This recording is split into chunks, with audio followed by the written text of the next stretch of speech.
Welcome to Small Town Pulse with Steve and Melissa, where the stories are good, the coffee's strong, and the charm is home brewed. We bring you the heart of small town living, One story, one sip, and one beat at a time. Welcome back to part 2 as we continue our discussion with the America250 committee. Again, we have so much great information coming up, so stay tuned and learn all about it. Right. Terry, you know by now, every volunteer opportunity turns into way more than you ever planned for a time. It sure does. The other interesting thing about the parade is that we're going to have the descendants, some of them as the grand marshals, and they're going to be riding in some of the old cars. Yes, Nice. yes, and we are welcoming families who are descended from these patriots to come and march in the parade. Pull your family together, and everyone can put on a red, white, and blue T-shirt with your family name of maybe Sloan, right, on the back, or on the front, or on your hat, whatever. Just come on down and join the parade. And it's the same way to sign up. It's on the tourism website, and we want everybody signed up by June 4th. But if it comes to a family like that, I'm sure we could make an accommodation. But get your family together, sign up for the parade, come out and show your stripes. It'll be so fun to celebrate all of these families locally. But at the end of the parade, we have to circle back to what is happening at the end of it to honor these veterans. Terry, will you talk us? Absolutely. Yeah. So we are going to unveil a memorial stone that's going to be added to our war memorial in downtown Taylorsville. And it's going to be a stone that lists all these names of the almost 70 Revolutionary War soldiers. Plus any more you find between now and then. Yeah. Right. And so it's just to have their names in stone in the middle of our county where people can point and say, hey, that was your great-great-great-grandfather. And there can be talk and people can be proud of our legacy because these families have been here for forever, and that resilience that they had is still prevalent in our community today. They've carried that down, passed that down, and it's something our community can be so proud of. I would be so curious to go and look at that stone and then go over and look at the other war memorial and see are the last names the same, right? They probably are. They will be. They right. will. I mean, how can they not be, right? Unless there were I don't know, unless someone's family line, got muddied up by another county, right? Who knows? But I think that would be really spectacular to see, and to be able to honor all of these veterans in one place will be a really a beautiful thing for the community to be able to do. Hopefully that will lead to maybe an annual celebration there.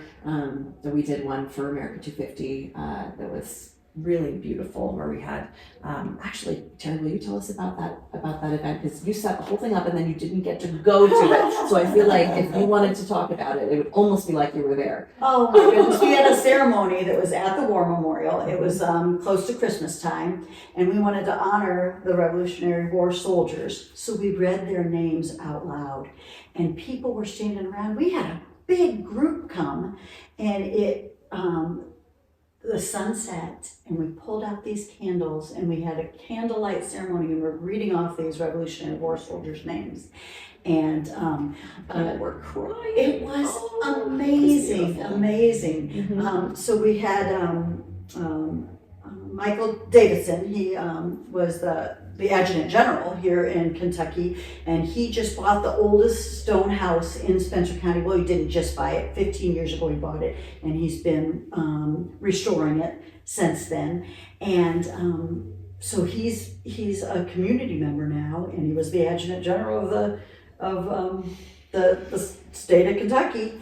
And so he decided that he wanted to speak at this event, and he tied it all together. He was just amazing. All of his experience as a general in the Army, and he talked about the hardships of these Revolutionary War soldiers and how the veterans today are still sacrificing for our country. And it was just There There wasn't. wasn't. Yeah, there wasn't. There wasn't. And it was especially beautiful with it being near Christmas time. It was part of the Wreaths Across America initiative.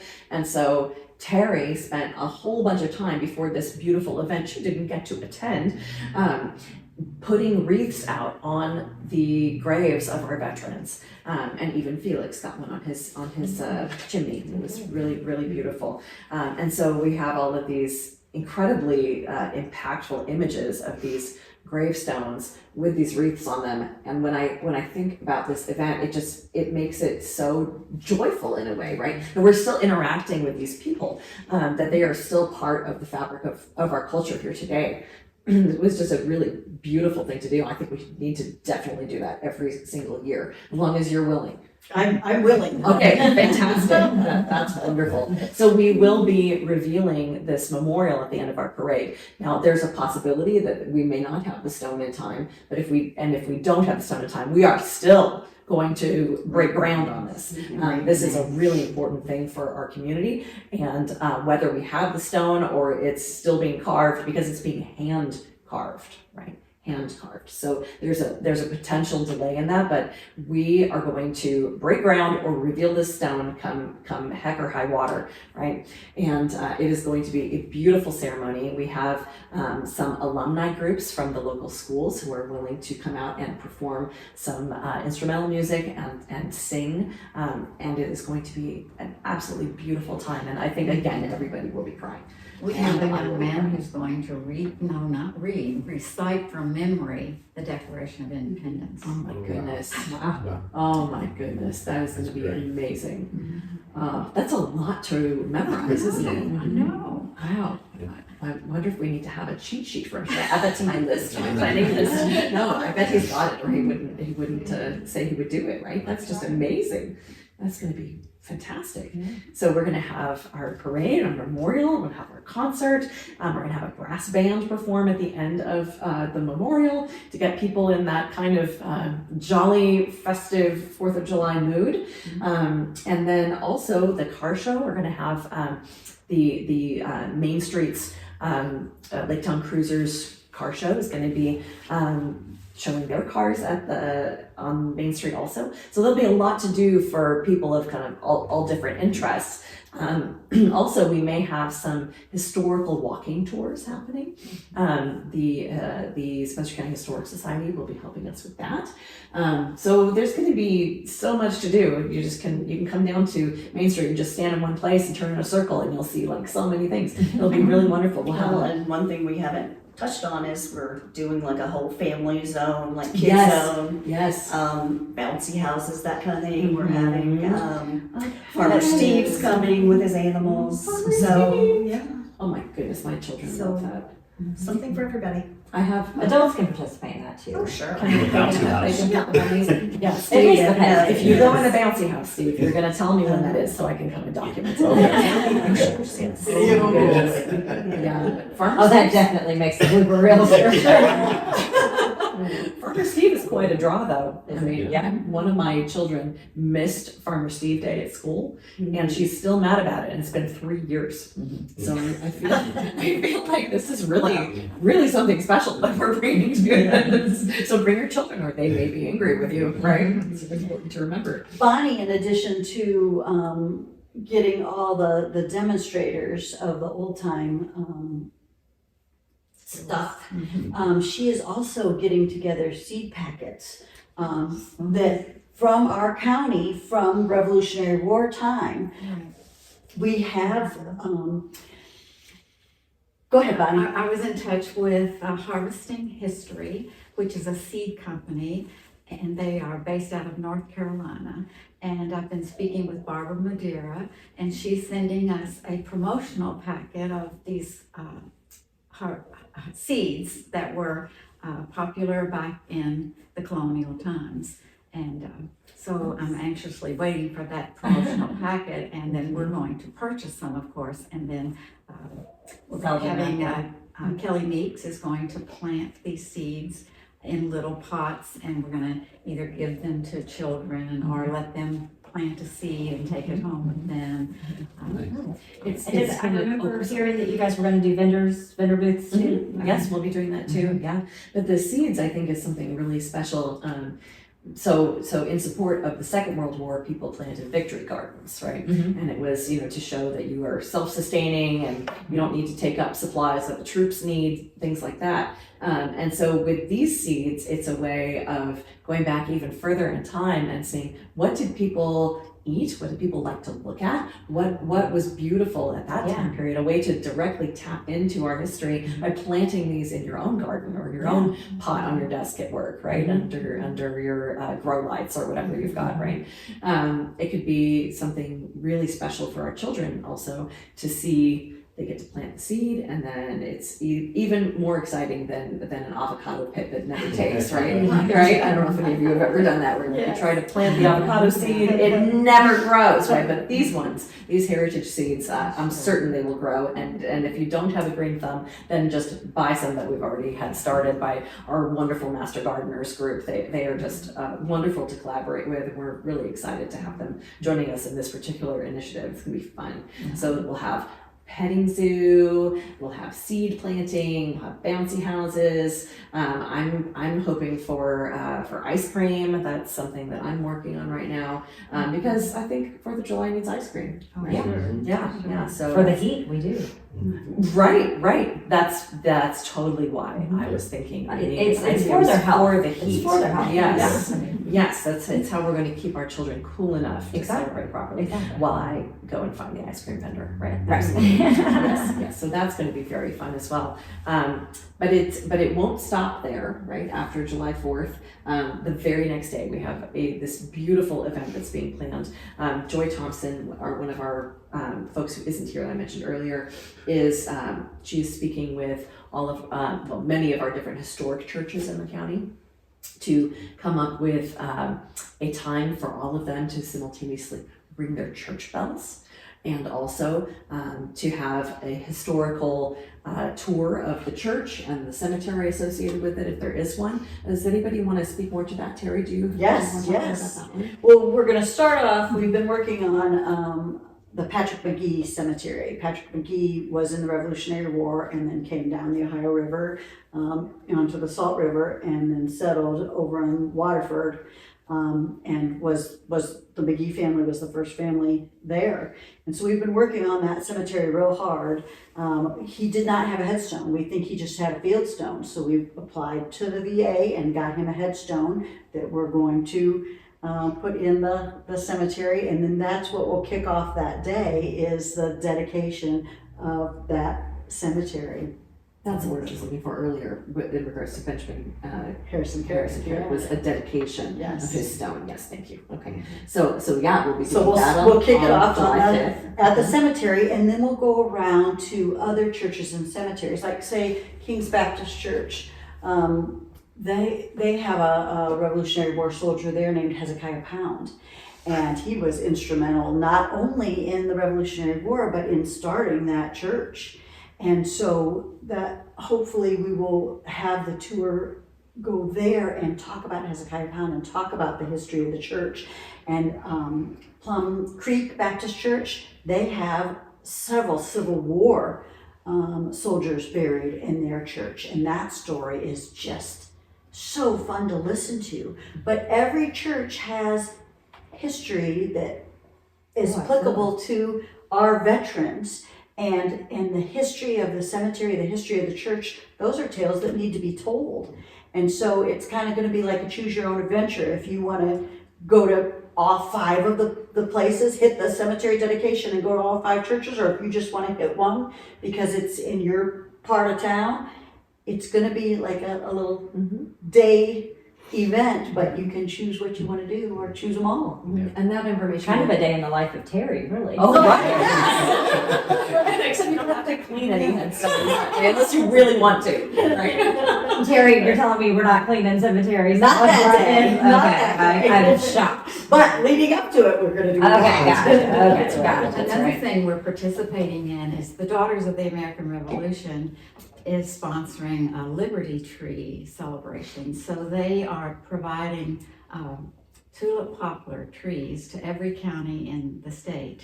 And Terry and I are going to have dedication ceremonies for the Nelson County as also Spencer County. And the judge and city mayor are participating, and we'll get others to participate. But our America 250 committee decided to jump on that, and so we're doing that along with the Daughters of the American Revolution. And that's called the Liberty Liberty Tree. Tree. Oh, what a beautiful idea. That's going to be so So we're going to plant the one in Spencer County on the Stidger property. And in Nelson County, it's going on into the Bardstown Community Park. So, wonderful. Well, and that's going to happen on, the dedication ceremony is April 27th at 2:30 at Bardstown and 5:30 in Spencer County. Does that mean that there's a possibility of a picnic at Felix's house? Oh, yes. Oh my goodness. Yes. Could there be ice cream all And Terry is picking up the tree saplings on the 23rd or 24th of March, and she's going to plant them in a bucket of dirt, and then we'll nurture them until April 27th and plant them. Oh, that's wonderful. Yes, we have several really lovely events coming up. Also March 19th at the library here, Spencer County Public Library. We have a gentleman named Ron Kuntz who's coming at 6:30 on that Thursday, March 19th, as I said, to come and talk about what it was like to be a soldier in the Revolutionary War. And he's not going to be here in the fancy getup that you think about when you think of a Revolutionary War soldier, like white pants and all the buttons and all of that. He's coming in the garb that the men from Kentucky wore. I'm sorry. At Valley Forge, when they were in the winter and Right. ragged clothing, and so you can get a sense really about what our veterans went through. What was their day-to-day life? What was it like? What did they eat? What were they wearing? How did they sleep? How did they have, basic hygiene and things like that? How did they do that? And he has a really interesting presentation he's going to give on that I'm very much looking forward to. And that is that March 19th, and then after that we have a group that is not, we don't have a date for them yet, but they're a group of reenactors who focus on the Revolutionary War, and they are going to be coming and talking about the music of that time. So it will be kind of like a music history lesson, but where you actually get to hear the instruments being performed, and you get to see what the fife and drum corps would have been wearing, and also how they lived and all of those things like that. So that's another one that I'm really excited about, and we're trying to get that planned for August. And then from there, who knows? The world is our oyster. There's so much history to explore and so many angles to look at it from that I can't help but imagine that this will be so fun, really informative, and looking at a lot of depth of our history. Well, with this group of women involved, I can't imagine. Well, Right, this profound group of ladies. Right, wonderful. and I love that it's women digging all of this up too, because they were not valued at that time by any means. So Well, that is something that we have discovered, though, is they're not listed anywhere, right? And neither were the servants and slaves, right?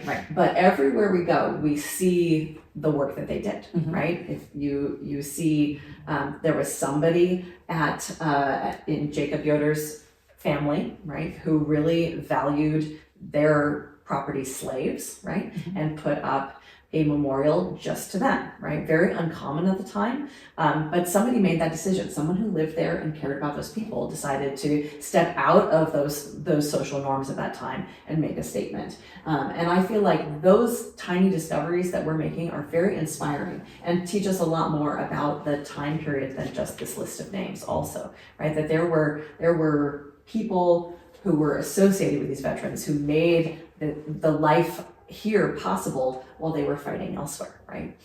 For those who were already here. And then once they moved here, there were so many things that were happening that you couldn't have just done it by yourself. There were families here, right? And so there must have been women, right? There must have been. Or that would have survived. somebody was holding things down. Yeah, or their descendants wouldn't be here. Right. So there must have been a point, right? Yeah. So, correct me if I'm wrong, part of your struggle on finding some of these names was the way Spencer County was put together from bits and pieces Yes, of right. it. And you did have one of your classes that you had at the library was a genealogy class where they were showing you how this, so that's been part of that struggle of trying to find some of these names. And I think as far as the research goes, I think we're maybe going more in depth than a lot of other people have, because we're not just saying, well, great grandma said that, Right. so-and-so was in the Revolutionary War. We are requiring like at least 3 pieces of, I guess, what you would call primary evidence. source. Yeah. Like a pension application, court records, things like that, more than just it's in the family Bible or whatever, which, that's a good source, but Right. I think we're going farther than that, which I think makes us maybe more relevant and authentic than some of these older lists. Right. And we have all of those primary source documents available for people to see on the Digital History Project. So if you are researching your genealogy because your great grandfather lived in the part of the county that used to be Nelson County or something like that, then you don't have to go and look through their primary source documents yourself in the library there. You can go to our website and see that right there and have, something that you can download and have a copy of, right? And so I feel like we're offering this service, free of charge to anybody who's tracing their own genealogy or just is interested in the history of the county, which I mean, where do you find that? I think that's pretty incredible. Really incredible. And there's really something so powerful about going on that website and finding a muster roll that Robbie has loaded up on the site, and it's your ancestors listed on this muster roll, and you see that here's where they served. This is the company, and this is it's just amazing to get on there and see that document. And to see something that old portrayed digitally, I geek out. Even the writing. Convention, right? No, they're like beautiful curling writing, all of that, and then to see it right in front of you, show up on your computer or on your phone, right? It's a wonderful connection, like way back in time. Like here we are. It's like time travel. I love that. It's very, very fun. I'm hoping really that we'll have a lot of use in our schools here of this digital history portal as it gets better and better known, because we are also continuing to grow it. We're only a few people here, so we've only been able to put so much information on there, which is really a lot of information. But we're continuing to grow it by telling the stories more in depth of these names. Hopefully at some point we'll have a story for every single name, right? But also I've had a wonderful time playing with AI to take the descriptions that we have, the information that we know about what these people wore and where they lived, and create some modern imagery so people can put, a face to the name, right? And that has been really a lot of fun. The ladies here have teased me because they all end up being very handsome, and I just can't explain it. I don't know. Your AI knows that's what you want to look like. Right? My AI knows me. Rugged, handsome men. There we go. Fantastic. So, Terry, if somebody wants to get involved in just learning about the history of Spencer County, just wants to get involved in that aspect, take America250 out of it, where do they need to go? Who do they need to contact? That sort of thing. So on our digital portal, we have a connection where you can email Catherine and say you want to be involved. But each month that we're having a presentation, we're also having a day of service in conjunction with that. So our days of service have been in the Patrick McGee Cemetery, where we're learning about who Patrick McGee was. We've had a day of service at the Carlin Cemetery, where we're learning who Peter Carlin was, and working in that cemetery. So each time we have a presentation, we're working with a different Revolutionary War soldier and doing a day of service where you can get dirty, and it's just amazing, because I'll tell you what, we've got a great community. We have just got the most wonderful community. I say, hey, let's show up at the Patrick McGee Cemetery. And I'm thinking maybe 2 or 3 people are going to show up. And then all of a sudden there's 30 cars and there's all these people and they show up with their tools and their chainsaws. And we're doing in one day's time, 4 hours, what would take me months and months and months to do. And everybody in the community feels so inspired and so like we're doing something that Connected. means something so meaningful. Yeah. And they're finding out about it on Facebook, because that's where we list our events on there. And there's even a group that you can join that is about America 250, but it also is kind of a general connector for people who are interested in history also. So if you go on Facebook and look up America 250 Spencer County, we will show up, and it's also a link on the tourism page. Visit www.visittaylorsville.com. But Terry's right. I mean, we have had really amazing participation in these events where we think, oh, we're a little county, we'll have 10 people at this event, and we get 40, right? So let's keep it going. Let's get everybody interested. So let's keep it going. use Keep the it word going. contagious early on, and that's what you find, it's just contagious. You want to be a part of this. You see all these things happening. How can I get involved? I want to be there. Right. Well, and that's really Terry's fault. I have to say. It's her Positivity, enthusiasm. right? It's I unstoppable. don't know. I think it's our community. We've got such a And wonderful. she's nice like that, Right? We've got good people here. We We've got do. really good We people. really do. Yes. As we have found through this podcast, Yeah, really. I mean, yeah. wow. I mean, A lot of it's great been fun. organizations here, and a lot of people doing a lot of good work here. Yeah, you guys are really tapping into it beautifully to share this information at a time that there's so much information, right? Having a place where the content is going to be well curated and fun to listen to. This is a really wonderful resource you're giving our community. Well, thank you. So give us your needs, your asks for America 250. Like, are you looking for sponsors? Are you looking for vendor signups? Like, tell us how the community can get involved and help you support this mission. Okay, well, yes, we are looking for all of the above, right? We definitely would like to have vendor signups and parade participants. We definitely want to encourage those families to participate, businesses to put together a float. We want people to participate in the Little Miss Liberty contest, and we definitely are in need of sponsors for the event. The city and the county are partnering with us, and we receive a small grant to be able to do this from the Historical Society. But we could really use more to make it spectacular and to make sure that my vision of ice cream for children is realized. That's really what we need. But it's a wonderful opportunity for local businesses to share their enthusiasm for our history by putting their name on something. We're not adverse to saying country rock concert sponsored by your name here. I would love to work with anybody who's interested in that kind of support for our community's celebration. And so again, if they just go to visittaylorsville.com and find my email at the bottom, director@visittaylorsville.com, we can get that conversation going.